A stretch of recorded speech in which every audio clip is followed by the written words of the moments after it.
রাখবো 4-5 ঘন্টার জন্য। 4-5 ঘন্টার জন্য ফ্রেশ সাদা জল দিয়ে ভিজিয়ে রাখছি। ফ্রেশ সাদা জল দিয়ে কলাইটাকে ভিজিয়ে রাখছি 4-5 ঘন্টার জন্য। প্রথমে পরিষ্কার করে ধুয়ে নেবো কলাইটাকে, তারপরে জল দিয়ে দেবো, দিয়ে ভিজিয়ে রাখছি 4-5 ঘন্টার জন্য 1 কাপ কলাইতে। জিলিপি তৈরির জন্য 1 কাপ পরিমাণ রুল ময়দা নিয়েছি, এটাও ভিজিয়ে রাখবো 4-5 ঘন্টার জন্য সামান্য পরিমাণ জল দিয়ে। এতে কিছু 2 চামচ পরিমাণ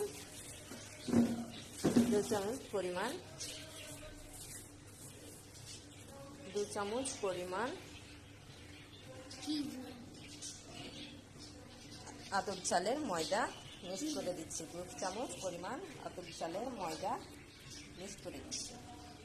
এবার আর কিছুটা ইস্ট দিচ্ছি 1 চামচ পরিমাণ।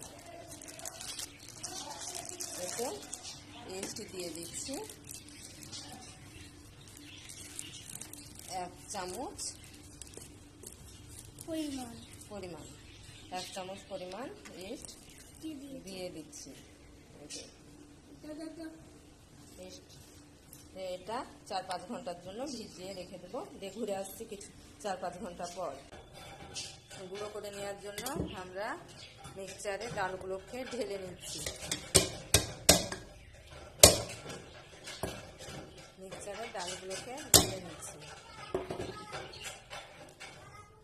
এবার কিছু পরিমাণ জল দিচ্ছি এটাকে গুঁড়ো বেটে নেওয়ার জন্য। যেমন জলের প্রয়োজন সেরকম জল দিয়ে দিচ্ছি।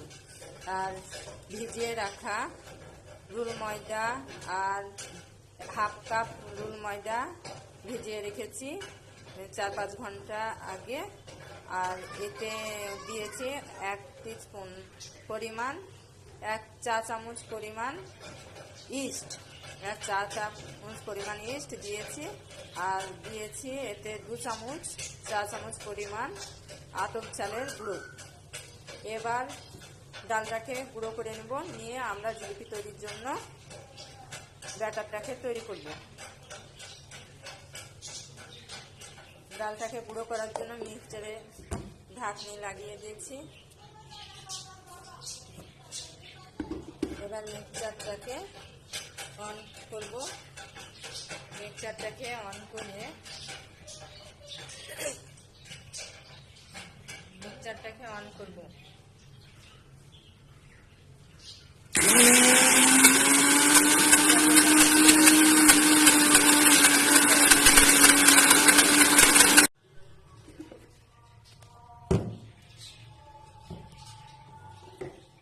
ব্যাটারটাকে তৈরি করে নিয়েছি কলাইয়ের ডালের। এবার এটাকে রুল ময়দা ভিজানো আছে, রুল ময়দার সঙ্গে পাইল দেব। দিয়ে জিলিপিটা তৈরি করার জন্য গ্যাসের কাছে এগিয়ে যাচ্ছি।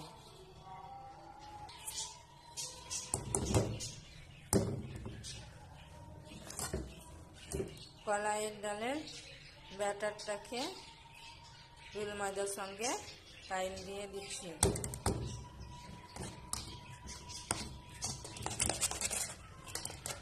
ব্যাটারটা ঘন আছে, সামান্য পরিমাণ জল দিতে হবে। এতে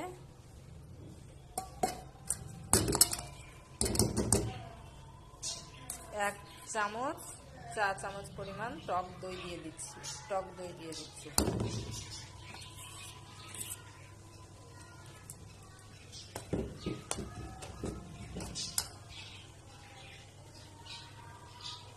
এবার গ্যাসের কাছে তৈরি করার জন্য চলে যাব। আমি ব্যাটারটার মধ্যে কোনো রকম রং ব্যবহার করব না, তাতে ব্যাটারটা ভালো ভাজা হয়েছে কি তাই বোঝা সহজ হবে, সেই কারণে এতে কোনো রং ব্যবহার করব না। আমি শিরাতে রং ব্যবহার করব। ব্যাটারটা এরকম হয়েছে। এবার আমি এটাকে ভেজে নেব, তার জন্য গ্যাসের কাছে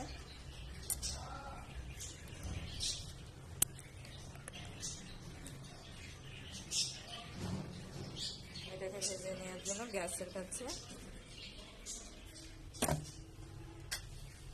চলে এলাম। গ্যাসের কাছে চলে এসে